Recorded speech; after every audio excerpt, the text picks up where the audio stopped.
इस तरीके से विविधताओं भरा मंदिर अयोध्या में ऐसे कई सारे मंदिर हैं। गुफाओं में हम आपको दिखाएंगे कि किस तरीके से ये गुफा है, और यहाँ हमारे कैमरामैन से बोलेंगे कि दिखाएं ये गुफा है। और यहाँ पर जब अंदर हम जाएंगे तो शिवलिंग, एक नहीं कई सारे शिवलिंग है ऐसे गुफाओं में। यहाँ पर जो अयोध्या के प्राचीन पुजारी थे या प्राचीन हम बात करें संतों की, तो ऐसी गुफाओं में आकर वो अपनी क्या नाम है पूजा अर्चना लगातार किया करते थे। अयोध्या का ये एक ऐसा मंदिर है जहाँ पर गुफाओं में पूजा की जाती है। हमारे कैमरामैन से बोलेंगे आए दिखाएं कि यहाँ पर किस तरीके से, ये देखिए प्राचीन गुफा है। यहाँ पर कोई बड़े संत जो रहते हैं पूजा करने की बात की जाती है, तो ऐसी गुफाओं में वो आकर यहाँ पर पूजा अर्चना करते हैं। ये देखिए किस तरीके से शिवलिंग जो है, काफ़ी सारे यहाँ पे शिवलिंग जो हैं वो स्थापित हैं। और यहाँ पर देखिए साक्षात यहाँ पर अगर हम बात करें तो भोले बाबा जो हैं यहाँ पर स्थापित हैं। यहाँ पर अगर जो अयोध्या के प्राचीन पुजारी थे या फिर गुरु जी थे, वो ऐसी गुफाओं में पूजा किया करते थे। ये एक ऐसा प्राचीन मंदिर है जहाँ पर कई सौ सालों से ये बना हुआ मंदिर है। अगर हम बात करें यहाँ के मंदिर की तो इसकी प्राचीनता जो है वो पता नहीं चलती। लेकिन देखिए यहाँ पर अगर अयोध्या आने वाले जितने भी दर्शनार्थी हैं तो एक बार ज़रूर आकर यहाँ पर एक दर्शन और पूजन जरूर करें। ये देखिए किस तरीके से यहाँ पे जो प्राचीन जो है शिवलिंग वो स्थापित है। और भी गुफाओं की हम बात करें, यहाँ पे गुफाओं का जाल, अगर हम गुफाओं के जाल की बात करें तो देखिए ये एक द्वार है जो सीधा मंदिर के अंदर निकलता है। हम थोड़ा सा दिखाएंगे इस द्वार को, हमारे कैमरामैन से बोलेंगे थोड़ा सा आकर के दिखाएं कि ये देखिए इस तरीके से यहाँ पर सारी गुफाएं जो हैं वो फैली हुई हैं। गुफाओं का जाल जो है ये फैला हुआ है। बताया ये भी जाता है कि ये गुफाएं कहीं ना कहीं सरयू तक का भी निकलती हैं। बहुत लंबी गुफाएं हैं, कई किलोमीटर के गुफाएं जो हैं यहाँ पर हैं। और गुफाओं का जाल जो है वो यहाँ पर फैला है। हम पूरी गुफाएं आपको दिखाएंगे। एक बार अयोध्या आने वाले ऐसे प्राचीन मंदिर पे दर्शन जरूर करिए, आपकी मनोकामना जो है वो जरूर पूरी होगी। और श्रावण मास चल रहा है, उसको लेकर के यहाँ पर आपकी मनोकामना जरूर पूरी करेंगे भोले।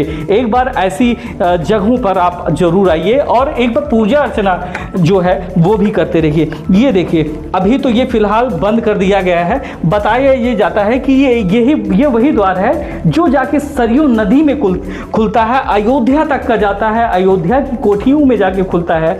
ऐसे कई सारे द्वार हैं जिनको बंद कर दिया गया है। ये देखिए एक और गुफाओं में हम आ गए हैं डायरेक्ट। ये यहाँ पर काफ़ी सारी दीवारें जो हैं बंद कर दी गई हैं क्योंकि गुफाएं जो हैं बहुत सारी गिर गई हैं और बहुत सारी गुफाएं जो हैं वो बंद होते हुए दिखती हैं। हम यहाँ पर चलेंगे और विविधताओं की बात करेंगे तो अयोध्या में ऐसी कई सारी गुफाएं हैं, कई सारी विविधताएं हैं जो लोगों को एक बार, अयोध्या दर्शनार्थियों को एक बार आके घूमना चाहिए। अयोध्या में राम मंदिर की बात करें या फिर राम मंदिर के आसपास की बात करें तो एक हफ्ते का प्लान बनाकर आइए और ऐसी जगहों को जरूर देखिए। देखिए हम लोग कहाँ से घुसे थे और कहाँ निकले। ये देखिए डायरेक्ट यहाँ पर कुंड है। अभी तो कुंड फिलहाल सूख गया है, लेकिन ऐसी गुफाएं जो हैं अयोध्या में, बहुत सारे प्राचीन मंदिर जो हैं या फिर यहाँ पे प्राचीनता की बात करें तो काफ़ी सारी प्राचीनता जो है वो अयोध्या में देखने को मिलती है। अयोध्या का सबसे प्राचीन मंदिर विघ्नेश्वर पे हमारी मौजूदगी है।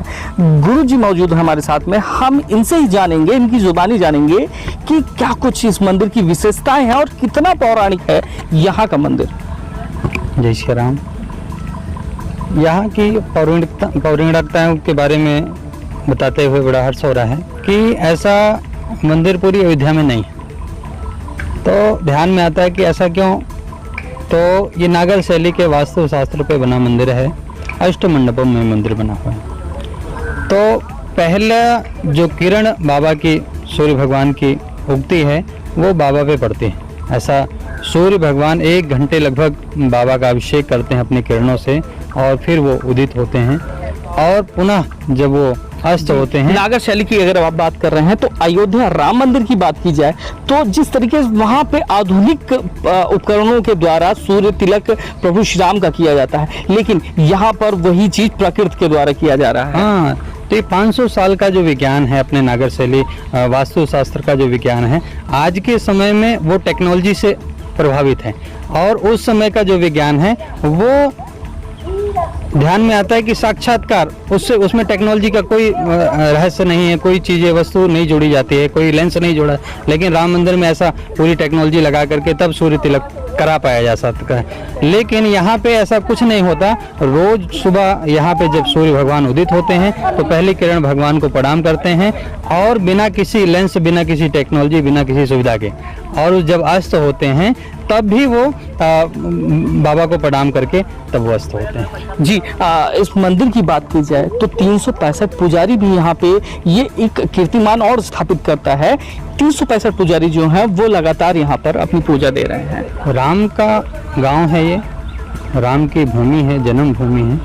तो राम ने तो पूरे विश्व में समाज को एक सूत्र में पिरोने का काम किया, तो उन्हीं के जीवन से अपने को प्रेरणा मिली और भगवान राम के काम को करने को कैसे किया जाए तो वो ध्यान में है। तो आज के 10 वर्ष पहले इस क्षेत्र में जातिगत भेदभाव बहुत थे, छुआछूत भेदभाव और सारी चीज़ें, उस चीज़ का भाव बहुत रखते थे लोग।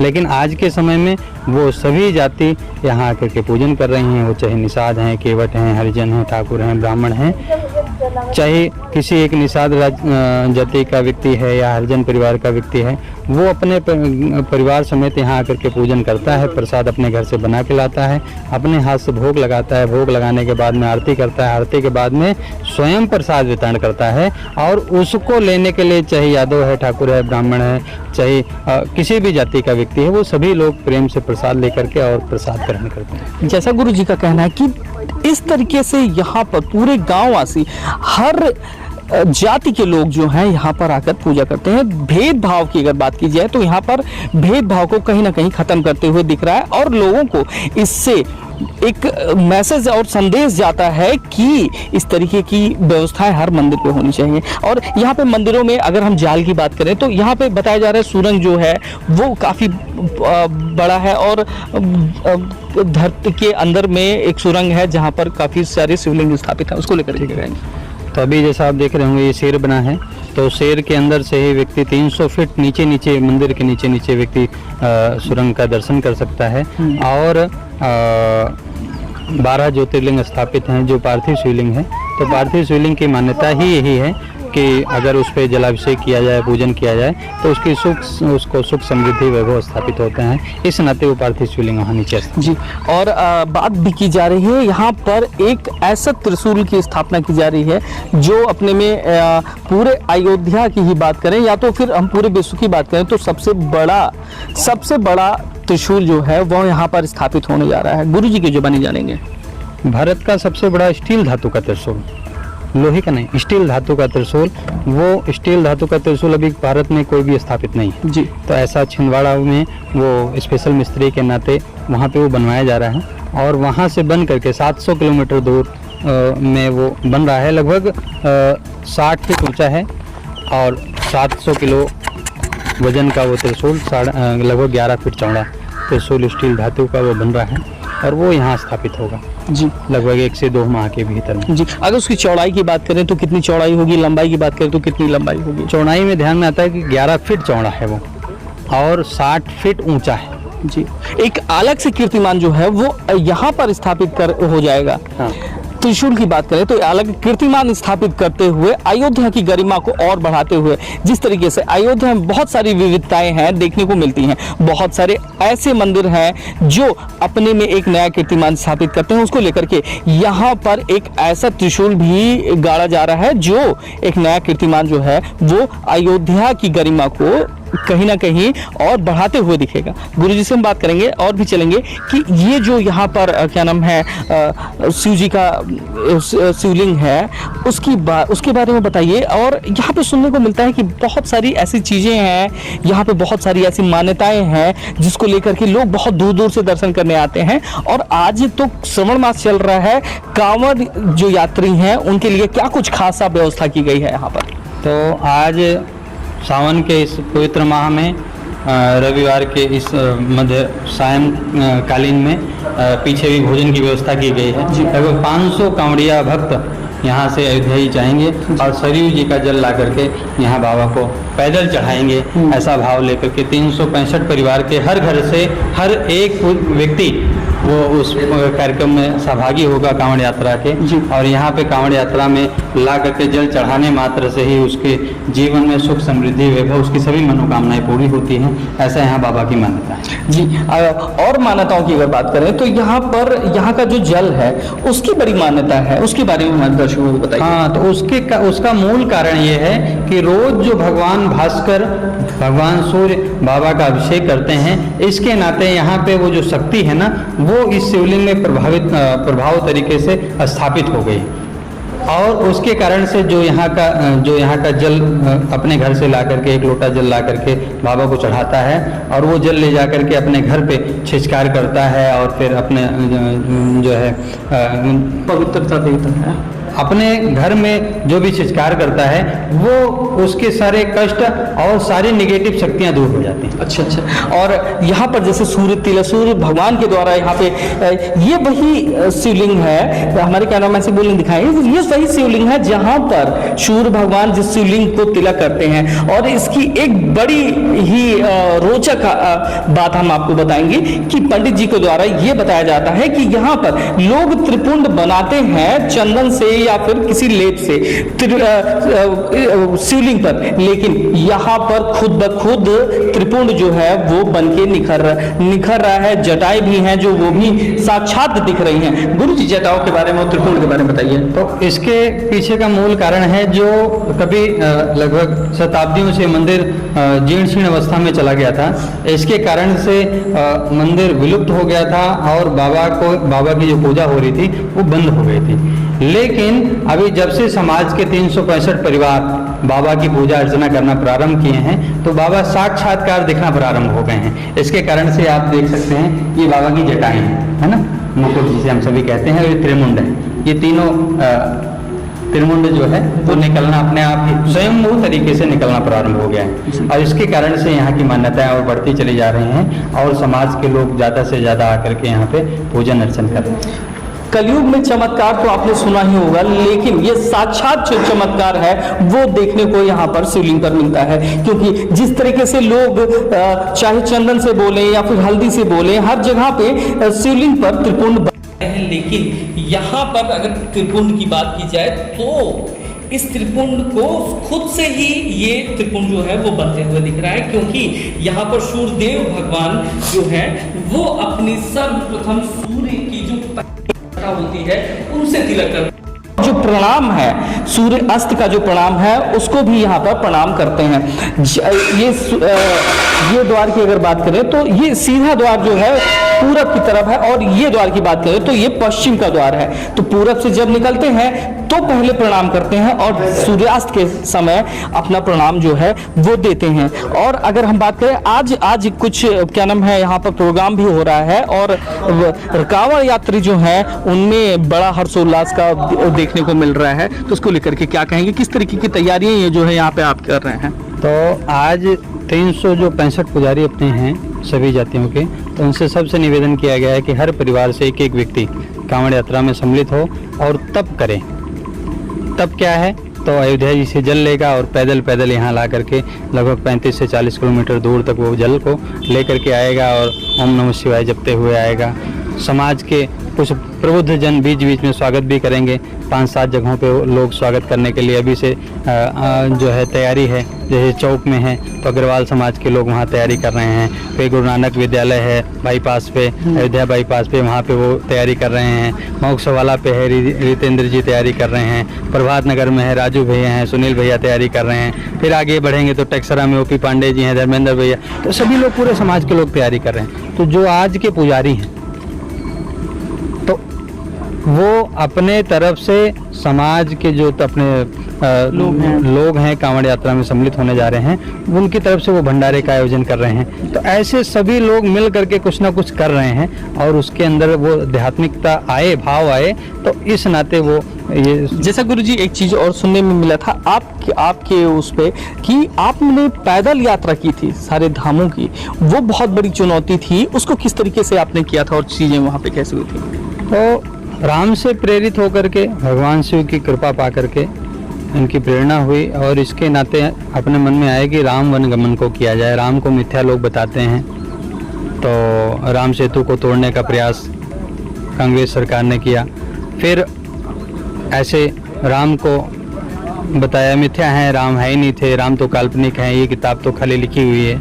तो ध्यान में आया कि अपने को देखना चाहिए कि राम जिस रास्ते गए वो वास्तव में क्या वो रास्ता है क्या, वो सबरी मैया का स्थान है क्या, वो केवट भैया की नाव है क्या, वो केवट भैया का गांव है क्या। तो जब निकले तो ध्यान में आया कि उसी रास्ते गए तो केवट जी का गांव देखने को मिला, फिर सबरी मैया की कुटी देखने को मिली, वो जो है हम्पी जिसे हम सभी किष्किंधा कहा करते थे, वहाँ अभी भी पहाड़ ऐसे बड़े बड़े हैं, 50-50 फीट पे इतने बड़े बड़े पहाड़ रखे हुए हैं, लगेगा कि नहीं किसी ने मशीन से रखे हैं, लेकिन आज भी वो टनों टन के पत्थर इतने पर्वतों पे रखे हुए हैं। तो वो सारी चीज़ें अपने को ध्यान में आती हैं। तो राम से प्रेरणा पा करके ही भारत के चारों धाम और राम वनगमन करने का सौभाग्य अपने को मिला। और अच्छा, ये यात्रा की अगर बात कीजिए तो कितने दिनों में इस यात्रा को आपने पूर्ण किया? हाँ, लगभग 2 वर्ष लग गए। 2021 में प्रारंभ हुई, 2023 में संपन्न हुई जी। और बहुत सारी चीज़ें देखने को भी मिली। तो गुरुजी, सबसे पहले अपना नाम तो हमारे दर्शकों को बता दीजिए। इतना बड़ा आपने कार्य किया, प्रभु श्री राम को मिथ्या बताने वाले ऐसे लोगों के ऊपर आपने जिस तरीके से तमाचा एक मारने की ये बात करेंगे कि उनको दिखाया कि अब राम काल्पनिक नहीं, राम सच में है। पहले अपना नाम बताइए और परिचय बता दीजिए। हाँ, मैं अमित योगी, अपने भारत के चारों धाम की यात्रा करने का सौभाग्य और राम वनगमन करने का सौभाग्य प्राप्त हुआ। और इस विघ्नेश्वर धाम का संरक्षण करने की चिंता अपने जिम्मे रहती है। पूरी व्यवस्था और संचालन व्यवस्था अपने पास रहती है। यहाँ ऐसे 365 परिवार और समाज के ऐसे 50 कार्यकर्ता जो सुबह से लेकर के शाम तक, अभी हमारे दादाजी हैं राजेंद्र जी, तो ये सुबह 4 बजे आकर के मंदिर खोलते हैं और 4 बजे से फिर वो सेवा करना शुरू करते हैं। तो इनकी जुबानी भी कुछ आप सभी जानिए, तो बड़ा अच्छा लगे जी।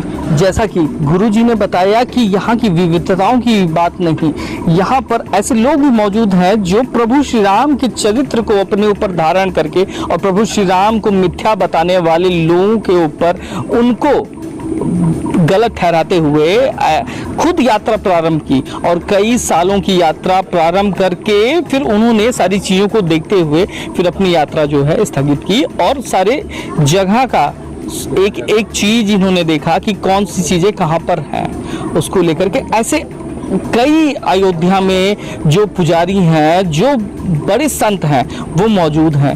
लेकिन लोगों को दिखता नहीं विपक्ष को क्या है, या फिर जो सनातनी नहीं है, सनातनी के ऊपर कुठाराघात करने वाले ऐसे लोगों को एक बार इस मंदिर का दर्शन करना चाहिए और ऐसे जो यहाँ के संत हैं उनका दर्शन जरूर करना चाहिए। और हम तो ये भी कहेंगे, अयोध्या आने वाले सारे लोगों की बात करते हैं, जो भी शिव भक्त हैं या फिर जो राम भक्त हैं, ऐसे लोग एक बार इस मंदिर पर जरूर आएं और इस मंदिर की विविधताएं जो है वो देखें। क्योंकि सूर्य भगवान का तिलक जिस तरीके से नए टेक्नोलॉजी के द्वारा प्रभु श्री राम के मंदिर में किया जा रहा है, अभी वो टेक्नोलॉजी यहाँ पर कई सालों से मौजूद है। कई 100 सालों से यहाँ पे जो टेक्नोलॉजी थी वो देखने को मिल रही है।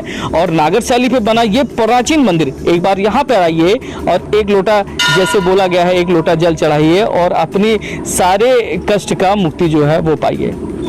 ऐसी रोचक खबरों के लिए हमारे साथ में जुड़े रहिए। एपी न्यूज़ के लिए शक्ति ठाकुर।